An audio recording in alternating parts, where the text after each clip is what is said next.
சட்டப்பேரவையில் இன்று கைத்தறி மற்றும் கதர் கிராம தொழில்துறைகளின் மானிய கோரிக்கைகள் மீதான விவாதம் நடைபெறுகிறது. இதுகுறித்த கூடுதல் விவரங்களை செய்தியாளர் ரமேஷ் தருகிறார். பேசலாம். ரமேஷ், மானிய கோரிக்கைகளின் இன்றைய விவாதத்தின் முக்கிய அம்சங்கள் என்ன? ஏதேனும் முக்கிய அறிவிப்புகள் இடம்பெற வாய்ப்பிருக்கிறதா?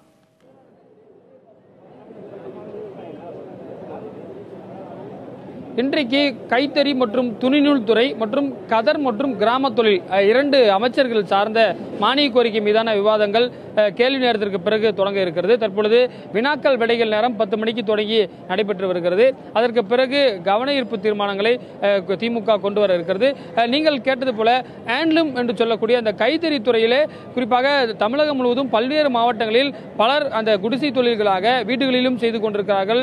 சிறு சிறு தொழிற்சாலைகளாக அமைத்தும் அந்த கைத்தறி துணி நெசவு செய்து நிறைய பேர் வாழ்ந்துட்டு இருக்காங்க. அவர்களுடைய கோரிக்கை என்னன்னு பார்த்தீங்கன்னா, அது சரியான விலை கிடைக்கவில்லை என்பதும் இருக்கிறது. குறிப்பாக மானியம் அளவில் மின்சாரம் வழங்கப்படுகிறது. அந்த மின்சாரத்தினுடைய அளவை அதிகப்படுத்தி தர வேண்டும் என்பது அவருடைய கோரிக்கையா இருக்கிறது. இதையெல்லாம் திமுக சார்பில் பேச இருக்கிறது. திமுக சார்பில் 2 எம்எல்ஏக்கள் பேசுகிறார்கள். ஆலந்தூர் தொகுதி எம்எல்ஏ தாமு அன்பரசன், ராஜபாளையம் தங்கபாண்டியன் ஆகிய இருவரும் பேச இருக்கிறார்கள். காங்கிரஸ் கட்சி சார்பில் நாங்குநேரி எம்எல்ஏ வசந்தகுமார் இந்த மானிய கோரிக்கையின் மீதான விவாதத்தில் பேச இருக்காங்க. இந்த உறுப்பினர்கள்லாம் பார்த்தீங்கன்னா இந்த துறையில் இருக்கக்கூடிய பிரச்சனைகள், எதிர்க்கக்கூடிய சவால்கள் குறித்தெல்லாம் பேச இருக்கிறார்கள். அந்த துறையை டெவலப் பண்ணி இதெல்லாம் பார்த்தீங்கன்னா உள்நாட்டு வருவாயை பெருக்கக்கூடிய துறைகள். இது மூலமாக நமக்கு கிடைக்கக்கூடிய வருமானம் என்பது தமிழ்நாடு ஜிடிபியை இன்க்ரீஸ் பண்ணக்கூடிய ஒரு முக்கியமான துறைகள். குறிப்பாக இந்த கதர் மற்றும் கிராம தொழில்கள் பார்த்தீங்கன்னா கதர் பொருட்களை அதிக அளவில் பயன்படுத்த வேண்டும் என்ற ஒரு விழிப்புணர்வு யாரும் இல்லாமல் இருக்கிறது.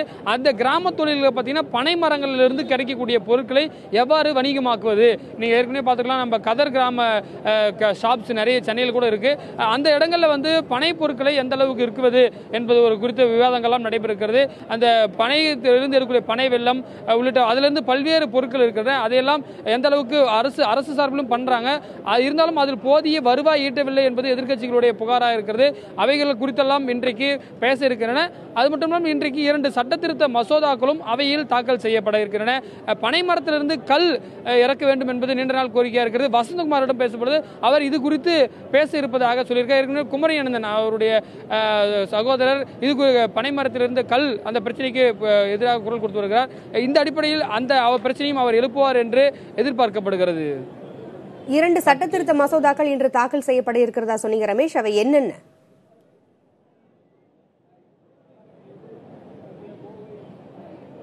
இன்றைக்கு மதுவிலக்கு சட்ட திருத்த மசோதா ஏற்கனவே இருக்கக்கூடிய அந்த மதுவிலக்கு சட்டத்தில் திருத்தங்களை செய்ய இருக்கிறாங்க.